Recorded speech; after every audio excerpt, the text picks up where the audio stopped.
자순절고 제가 받들어 공독하겠습니다. 형제들아, 내가 너희에게 나아가 하나님의 증거를 전할 때에 말과 지혜의 아름다운 것으로 아니하였나니 내가 너희 중에서 예수 그리스도와 그의 십자가에 못 박히신 것 외에는 아무것도 알지 아니하기로 작정하였습니다. 내가 너희 가운데 거할 때에 약하고 두려워하고 심히 떨었노라. 내 말과 내 전도함이 설득력 있는 지혜의 말로 하지 아니하고 다만 성령의 나타나심과 능력으로 하여 너희 믿음이 사람의 지혜에 있지 아니하고 다만 하나님의 능력에 있게 하려 하였노라. 아멘. 이 말씀을 가지고 하나님 주님의 소원이라는 제목으로 하나님의 말씀 증거하겠습니다. 우리 옆 사람과 함께 인사 나눌까요? 하나님의 소원을 이룹시다 라고 인사하겠습니다. 시작. 하나님의 소원을 이룹시다. 네, 하나님의 소원을 이룹시다. 네, 여러분 많이 덥죠? 습도가 어찌나 많은지 밖에만 나가면 땀이 비오듯 합니다. 사실 저는 지금도 에어컨을 1시간 정도 틀어져 있는데도 많이 덥습니다. 자, 그런데 이렇게 더운데 여름이면 많은 교회에서 어디 가냐면 단기 선교를 떠납니다. 자, 그들이 멋진 바다가 있는 휴양지로 안 가고 교통이 불편한 곳, 오지로 생활이 불편한 곳으로 그렇게 가는 이유가 뭘까요? 여러분, 제가 그 부목사 때도요, 청년들을 데리고 또 직장인들을 데리고 가는데 직장인들은요, 휴가를 내서 그 불편한 땅으로 선교를 가는 거예요. 가족들하고 정말 멋진 곳으로, 그럼 세부로 가면 얼마나 좋아요. 한 번도 안 가봤습니다만 바다가 쫙 펼쳐져 있는 그런 곳으로 얼마나 가면 좋아요. 또 날씨가 더우니까 저쪽 북쪽 지방으로 러시아나 이쪽으로 가면 얼마나 좋겠어요. 자, 그런데 왜 그렇게 오지로 불편한 곳으로, 심지어 화장실도 불편한 곳까지 이렇게 들어가서 하나님을 전하는 이유가 뭡니까? 그것은 바로 하나님의 소원을 이루기 위해서입니다. 따라서 볼까요? 하나님의 소원을 이루기 위해서. 시작. 하나님의 소원을 이루기 위해서. 주님께서 그 명령하신 소원을 이루기 위해서 그 오지로 가는 거예요. 한국교회가 선교를 제대로 하느냐 안 하느냐 기준이 뭐냐면요, 하나님의 마음, 하나님의 소원에 일치하는가 일치하지 않는가 이거예요. 하나님의 소원에 일치하는 교회는 선교하는 교회고, 선교하지 않는 교회는 하나님의 소원에 일치하지 않는다고 할 수가 있습니다. 여러분, 영국에 보면 영국의 토마스 선교사라는 사람이 있어요. 그 토마스 선교사는 우리나라 최초로 우리나라에 그 영국에서 파송돼서 들어와가지고 순교당했던 선교사가 바로 토마스 선교사입니다. 그런데 기독교 국가라는 기독교 국가라고 자부했던 영국이요, 지금 여러분 전체 인구의 크리스찬 인구가 몇 명인지 아세요? 3%밖에 안 돼요. 3%. 그렇게 세계 각 지역에 선교사를 파송하고 그랬던 나라가, 여러분 영국이 어떤 나라예요? 십자군 전쟁을 벌였던 나라예요. 예루살렘 성지를 자기 기독교가 갖기 위해서 그 무슬림들을 죽이는 그 원정을 갔던 나라가 바로 영국, 프랑스 이런 나라입니다. 십자군 원정대 안 들어보셨어요? 그 성지를 빼앗기 위해서 그렇게 전쟁했던 나라가 영국이에요. 그런데 지금은 전체 인구의 3%밖에 크리스천이 없습니다. 여러분, 학교에서 그런다는 거예요. 매주 나는 교회 가서 예배 드린다 그러면 학교에서 다 이상한 사람 쳐다본대요. 친구들이. 이제는 무슬림이 더 많은 나라가 됐어요. 여러분, 유럽, 프랑스도 마찬가지예요. 무슬림이 엄청나게 많아요. 그럼 네덜란드도 아시죠? 네덜란드도 무슬림들이 얼마나 많은지. 여러분 6년여 전에 시천의 목사님들과 함께 일본에 선교지 탐방을 다녀왔었어요. 근데 가이드가 뭐라 그러냐면 일본 어린이들은요 어렸을 때부터 예절 교육을 철저히 받는데요. 철저히. 어떻게 예절을 받냐면 남에게 피해를 주면 안 된다. 뭐 이렇게 받는 거예요. 그래서 일본 사람들 각 개인으로 보면 절대 남에게 피해 주는 일을 안 해요.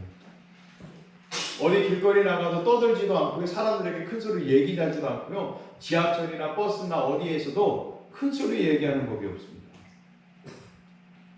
식당에서도 마찬가지입니다. 제가 예전에 저녁에 남광주 시장 여러분 아시죠? 남광주 시장에 지나가다가 국밥을 먹으러 간 적이 있어요. 국밥. 콩나물국집이 쫙 있습니다. 그런데 옆에서 아저씨들이 얼마나 크게 얘기하는지 4명이서 얘기하는데도 막 무슨 시장 같아요. 아, 내가 그 친구가 전화했는데 뭐 이러는 거예요. 일본 사람들은 그러지 않습니다. 여러분 일본 사람들의 주택이 뭘로 지어졌어요? 옛날에? 다 목조주택이잖아요. 그냥 나무 파 이렇게 돼가지고 집을 짓습니다. 그렇게 목조로 된 작은 집에서 살았던 일본 사람들은 늘 조그맣게 속삭이는 것이 버릇이 돼가지고 자녀들에게 떠들지 말라는 거예요. 왜? 내가 떠들면 옆집이 다 들리니까. 내가 떠들면 옆집에서 다 들리니까 소리를 크게 못 나게 하는 거예요. 그런데 우리 아파트들은 없었으니까 소리가 다 들려서 큰 소리 치잖아요. 그잖아요. 여러분 아파트 신기하지 않아요? 내가 자고 있는 바로 옆에서 누가 자요?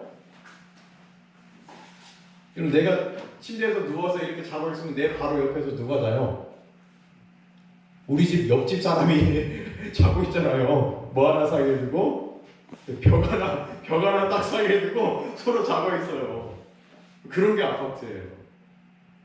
소음이 얼마나 심한지 모릅니다. 쿵쿵거리는 소음도 심하고요. 뭐 윗집에서 뭐 조금만 뛰어도 걸어도 소리가 쿵쿵쿵 들리죠. 근데 일본 사람들은 이 작은 목조집에서 살다 보니까요. 남에게 소리 들리지 않도록 조그맣게 속삭이도록 아이들에게 어렸을 때부터 훈련시킵니다. 그래서 그것이 버릇이 되어가지고 남에게 피해를 안 주는 거예요. 또 남의 집에 초대를 받아서 들어갈 때는 신발을 같이 신으니 착 놓는 예의도 막 잘 가르칩니다. 자, 또 일본 사람들은 어떻습니까? 2차 세계대전 이후에 무슨 정신으로 살았냐면 우리는 정직을 팔아서 신용을 사야 된다. 우리는 정직하게 해야지 경제가 발전할 수 있다. 그런 생각으로 그 전후 2차 대전 그 어려웠던 그 일본을 일으킨 사람들이 바로 지금 일본 사람들이에요. 이런 그러잖아요. 지금이야 좀 그렇지만 소니, 파나소닉, 일본 제품, 일제 그런 막 그랬잖아요. 저도 어렸을 때 저희 집에 일제 카세트 오디오가 있었어요. 와, 얼마나 좋았는지 몰라요. 소니 있고. 또 소니 워크맨을 들고 다니는 노란, 지금도 생각나는데 워크맨을 노란색을 친구가 들고 다니는데 그게 얼마나 부러웠는지 몰라요. 여러분 일제하면 다 야 제품 확실하다, 고장나지 않는다, 다 이렇게 생각했잖아요. 일본 사람들이 그렇게 대단한 겁니다. 그런데 우스갯소리로 중국 사람에게 일을 시켰더니 감시를 안 하면 일을 안 하고요.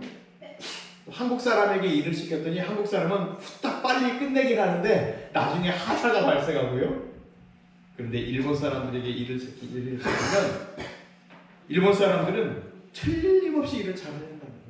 요령도 피우지 않고. 이게 일본 민족 근성입니다. 자, 아무리 생각해봐도 일본 사람들이 우리보다 정직하고 우리보다 예의도 바르고요. 또 우리보다 잘 삽니다. 자, 그런데 우리가 왜 그들에게 복음을 전해야 됩니까? 그렇게 그들에게 왜 복음을 전해야 됩니까? 이유는 딱 한 가지입니다. 복음을 모르는 그들이 행복하지 않기 때문에. 누굴 모르니까요? 하나님을 모르니까 행복하지는 않습니다. 복음을 모르는 일본 사람들은요, 복음을 모르는 사람들은 행복하지가 않는다는 거예요. 여러분, 일본 사회가 미신으로 묶여있다는 거 여러분 아시죠? 저도 일본에 가보니까요, 일본 지나가는 동네마다, 시골 동네도 가봤는데 일본에 지나가는 동네마다 뭐가 있어요? 미신 우상을 섬기는 사당을 조그맣게 담아놓은 거예요. 근데 그게 집집마다 있어요. 일본에 정원이 있는 가정집을 조그맣게 사람들 구경할 수 있도록 만들어 놨더라고요. 그곳에 가서 딱 집을 들어가서 이제 녹차를 이제 마시려고 기다리고 있었어요. 목사님들과 함께. 근데 이렇게 판판한 방인데 한쪽 구석에 조금 높이 이렇게 턱이 긴 한 이만한 이렇게 이불 쌓아놓는 그런 데가 있더라고요. 이불 쌓아놓는 데 같아요. 그래서 제가 거기를 딱 앉았더니 주인이 딱 오자마자 이러는 거예요. 왜 그러냐 봤더니 여기다가 뭘 모시는 신을 모시는, 그러니까 신 모신 데다가 내를 제가 앉은 거예요. 엉덩이로 뭉개버린 거예요. 제가 또 그렇게 또 뭉개버리고 왔잖아요. 또 엉덩이로. 벌벌 떠는 거예요. 거기는 신을 모시는 데라고. 그런 나라가 일본이에요. 자, 그런데 그 사람들이, 일본 사람들이 행복하지 않는 거예요. 이런 자살률은 우리나라보다 훨씬 많습니다. 자, 그런데 그런 그들에게 복음을 전하기 어려운 이유가 있는데, 그것은 바로 그들에게 당한 우리의 많은 아픔이 있기 때문에 우리가 그들에게 복음 전하기가 어렵습니다. 어떤 선교사가 이렇게 말했는데요. 여러분, 왜 일본의 복음이 전해지기가 여러분 어려운 줄 아세요? 일본에 왜 복음이 잘 안 전해지지 아세요? 여러분, 우리 예수 믿는 사람에게는 성경에 보면 묻고 푸는 권세가 있죠, 그러죠? 하늘에서 풀릴 것이고, 하늘에서 매일 것이 땅에서 풀릴 것이다 그러잖아요. 자, 예수 믿는 사람에게는 이렇게 묻고 푸는 권세가 있는데, 우리나라 크리스찬들이 미움과 그 한으로 당한 그 고통 때문에 일본을 묶어놓았기 때문이에요. 그럼 지금도 얼마나 욕을 많이 합니까? 일본 아베 총리를 얼마나 우리가 많이 하고, 일본 물건 안 사기를 하고, 마트에서 일본 진열대를 싹 비워버리고, 일본제 진열대를 비워버리고. 우리나라 사람들, 예수 믿는 우리나라 사람들이 그 당한 고통 때문에 일본을 묶어놔 버린다는 거예요. 그래서 그들을 자유롭게 축복하지 못하기 때문에 복음을 전하기가 어렵다는 거예요. 복음이 전해지지가 않는다는 거예요. 그래서 그 일본 선교사님 그러는 거예요. 이제는 좀 풀어줘야 됩니다. 저도 풀어주고 싶죠. 얼마나 풀어줘. 그러니 하는 짓이 이렇게, 아베 총리는 왜 이렇게 또 그런지 모르겠어요. 일본 구국파들은 왜 그런지 모르겠어요. 그런데 여러분, 우리가 이제는 그걸 풀어줘야 됩니다. 미운 건 미운 거고, 경제 제재 보복에서 이런 건 미운 거지만, 그래도 그 일본 사람들 한 사람 한 사람은 풀어줘야 돼요. 그들을 축복하고 그들에게도 복음이 전파되기를 위해서 기도해야 됩니다. 여러분, 혹시 그런 생각해보지 않으셨어요? 우리에게 그렇게 많은 아픔을 가져다 준 그 일본을 향한 하나님의 마음과 소원이 있다고 생각해보지 않으셨어요? 그 민족을 향한 하나님의 소원. 우리에게 그렇게 많은 아픔을 가져다 준 그 일본이지만, 우리는 그래도 하나님의 사랑을 사랑해요. 여러분, 요나를 하나님께서 니누에로 보내셨지만 처음에 니누에로 가지 않으려고 요나가 다시스로 도망갑니다. 하나님께서 니누에로 가서 복음을 전하라고 하셨는데 이 요나가요, 하나님의 명령을 거부하고 그냥 도망가 버리는 거예요. 거부하는 거예요. 그럼 왜 그랬습니까? 요나가. 그 니누에 사람들은 이스라엘의 원수였기 때문입니다. 이스라엘을 괴롭힌 나라였기 때문입니다. 그들은 이방신을 섬기는 족속이었고 이스라엘을 핍박했던 사람들이었습니다. 그런데 하나님께서 왜 그 니누에 성에 가서 복음을 전하라는 거예요? 그것은 바로 하나님은 그 땅을 향한 아픈 마음을 가지고 계셨기 때문입니다. 하나님은 요나가 바로 그 마음을 회복하기를 원하셨던 거예요. 여러분, 오늘 우리에게도 주는 도전이 있습니다. 하나님의 마음과 소원을 가지고 선교적 지명을 넓히는 겁니다. 넓히는 겁니다. 여러분, 선교는요, 하나님의 마음이요, 하나님의 소원입니다. 선교는 하나님의 마음으로 이 세상을 바라볼 때 시작되는 거예요. 내 인간적인 육신의 눈으로 바라보면 선교를 못해요. 왜요? 내가 어떻게 선교해? 육신의 마음으로 바라보는데 내가 손해를 봐야 되는데 왜 어떻게 선교합니까? 그래서 선교라는 것은 하나님의 마음으로 세상을 바라볼 때 시작할 수 있는 거예요. 사랑하는 성도 여러분, 하나님의 마음으로 캄보디아 땅을 바라보기를 원합니다. 하나님의 마음으로 한장 그 땅을 바라보기를 원합니다. 내 마음으로 세상을 보고 내 소원으로 세상을 보면 결코 할 수 없는 일이 바로 선교입니다. 우리가 흔히 선교지에서 만난 사람들, 원주민들, 여러분 그들의 삶을 한번 바라보세요. 그 오지의 그 사람들을 한번 바라보세요. 그들의 삶 속에, 그들의 불편한 삶 속에 우리가 들어간다는 일이 얼마나 어려운 일입니까? 상상할 수 없는 냄새, 비위생적인 일들, 정말 우리나라 60년대 삶의 그 모습처럼 너무나도 힘들고 어렵게 사는 환경들. 렌나리 집사님의 얘기를 들어보니까요, 렌나리 집사님 동네 집들이 다 그냥 원두막이 돼요. 원두막. 예전에 제가 몇 년 전인가 이렇게 그 캄보디아 동네를 이렇게 사진으로 이렇게 보여주니까, 사진에 이제 인터넷 보여서 이제 보여주니까, 타블렛 PC로 보여주니까요, 목사님 저희 집이 이렇게 생겼어요. 저희 동네가 이렇게 생겼어요. 근데 보니까 그냥 원두막이에요. 나무 4개 기둥 박아가지고요, 원두막 같이 평상 만들어 놓고 그 위에 지붕 엎고 나뭇잎으로 벽 두르고 그게 집이에요. 전부.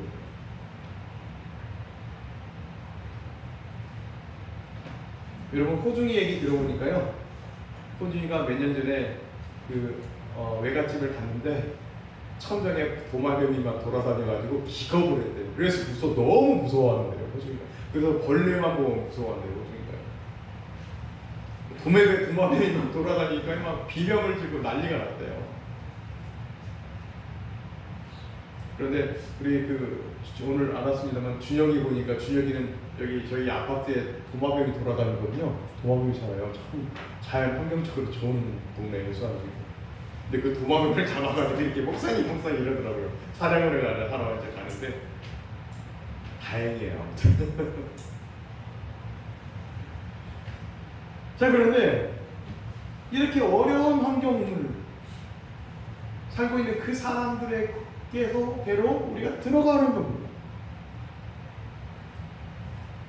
예전에 저도 청년들과 함께 선교지에 다녀본 경험이 참 많이 있습니다. 여러분, 그런데 그 흔한 콜라도 제대로 먹을 수 없어요. 여러분, 우리는 그냥 아파트 밖에만 나가면 그냥 마트잖아요. 편의점 있고, 얼마나 음료수 마음대로 사 먹을 수 있고, 콜라 얼마나 마음대로 마실 수 있고. 그런데 가서 보면요, 뭐 사 먹을 수 있는 가게가 없어요. 더워서 땀을 뻘뻘 흘리는데 시원한 물 한 잔 사 먹을 수가 없어요. 가게조차 없어요. 여러분, 이런 인간의 가장 기본적인 욕구, 먹는 것과 배설하는 것을 마음대로 할 수 없는 상황에서 가장 떠오른 것이 그때 무엇인지 아세요, 여러분? 정말 불편한 환경을 보면서 화장실로 제대로 갈 수도 없는 그런 상황 가운데서 제 머릿속에 떠오른 것이 뭐냐면, 우리나라 조선 후기 때 우리나라에 들어와서 선교하면서 평생을 복음 전하면서 살다 간 영국 선교사, 미국의 선교사, 호주 선교사, 카나다 선교사, 그 선교사님들이 생각나요. 우리가 그렇게 어렵고 힘들게 살 때 우리나라에 들어와서 학교를 지어주고 병원을 지어주고 학생들에게 장학금을 줘서 공부하게 하고 그런 선교사님들이 생각나요. 우리가 예전에 우리 수원대학교 청소년들 아이들 데리고 중고등학교 학생들 데리고 서울에 그 비전 트립을 갔었잖아요. 그때 이화여자대학교를 갔어요. 서울대학교 가고 또 이화여자대학교 가고 또 연서대학교를 가고. 근데 이화여자대학교를 딱 갔는데 박물관이 있는데요. 사진이랑 다 전시가 됐는데 그 뭐 어려운 조선시대 후기 때 구한말 때 선교사 와가지고 학교를 이화학당을 짓고 그곳에서 남자도 아니고 여자 교육의 혜택을 못 받는 여학생들을 모집해가지고 학교에서 장학금을 주면서 학생들을 가르쳤더라고요. 그 가르친 학생들이 나중에 누가 되는 거예요? 우리나라를 이끌어가는 남자들의 부인들이 되는 거예요. 그럼 나라는 남자가 이끌어가지만 그 남자를 지배하는 사람은 누구예요? 여자잖아요. 그러니까 대통령은 남자지만 대통령을 지배하는 사람은 또 누구예요? 여자잖아요. 물론 뭐 지금 뭐 문재인 대통령이 그렇다는 얘기가 아니라 여러분 그렇습니다. 그들이 들어왔을 때 얼마나 견디기 힘들었을까요? 불편한 화장실, 불편한 음식들, 먹으면 설사하는 그 음식들. 그러나 그들이 하나님의 마음으로 이 조선 땅을 바라보지 않았으면 이 땅에 복음이 들어올 수 있었겠습니다. 온갖 멸시를 받으면서 조롱받고 선교사들이 선교하면서 생명의 유혹까지도 당하는 그 순간들을 어떻게 여러분 견딜 수 있었을까요? 우리는 조금만 손해봐도 조금만 모욕당해도 막 조금만 불이익에도 참지 못하잖아요.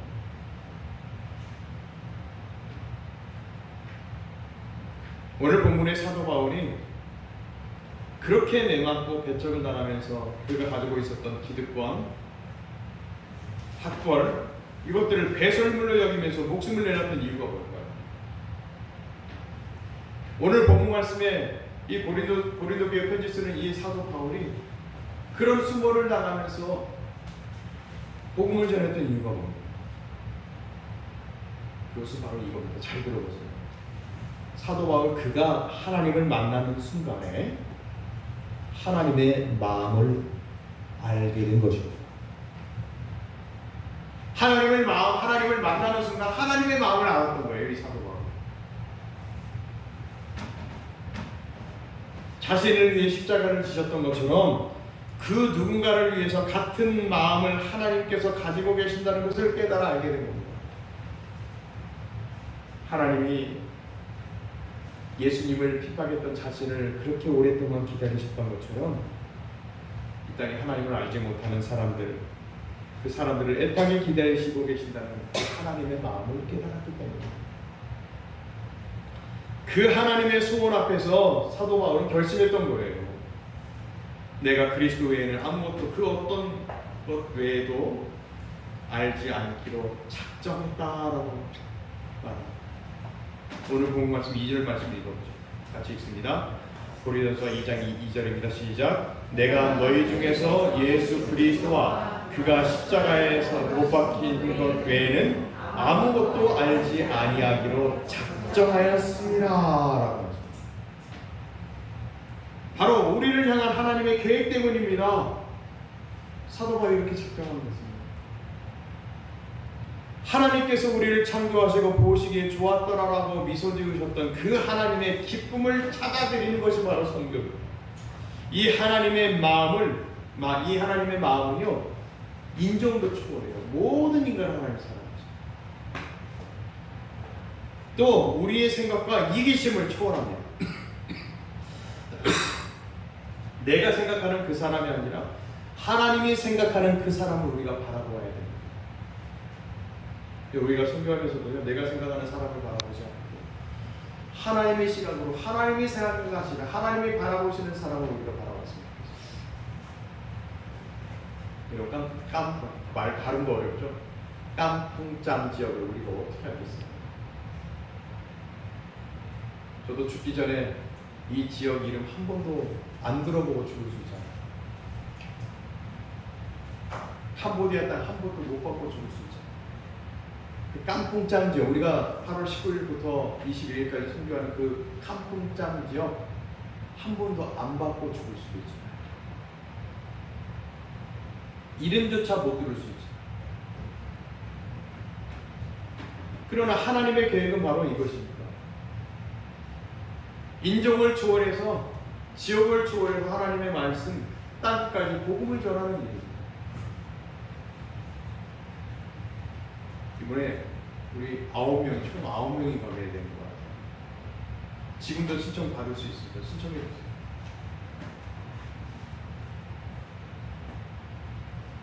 이건 그렇습니다. 우리는 하나님의 소원을 이루어 드리는 데 있어서 이렇게 고백해야 됩니다. 4절 말씀, 본문 말씀인데요. 4절 말씀 읽고 시작. 내 말과 내 전도함이 설득력 있는 지혜의 말로 하지 아니하고 다만 성령의 나타나심과 능력으로 하여라고 말씀하세요.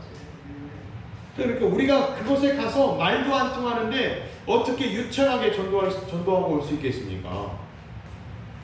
성령님께서 그들의 마음을 감동시키셔서 예수라는 분을 믿으면 이렇게 먼 타국까지 와서 우리를 섬겨주는구나 라는 생각이 드는 것이죠.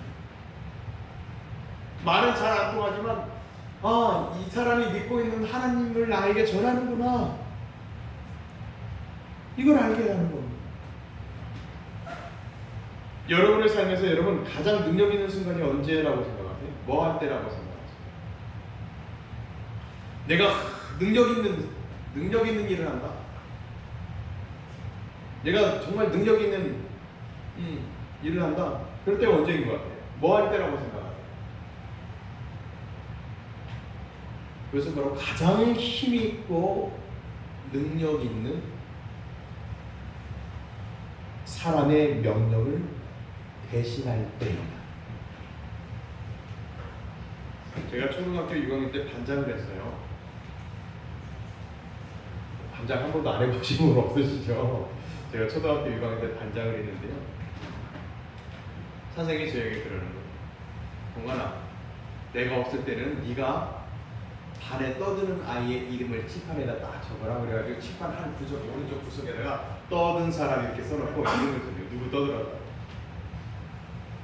그런데 떠든 사람 지금부터 이름 적는다 그러면 아이들이 떠들다가도 제 말을 얼마나 잘 듣는지 몰라요.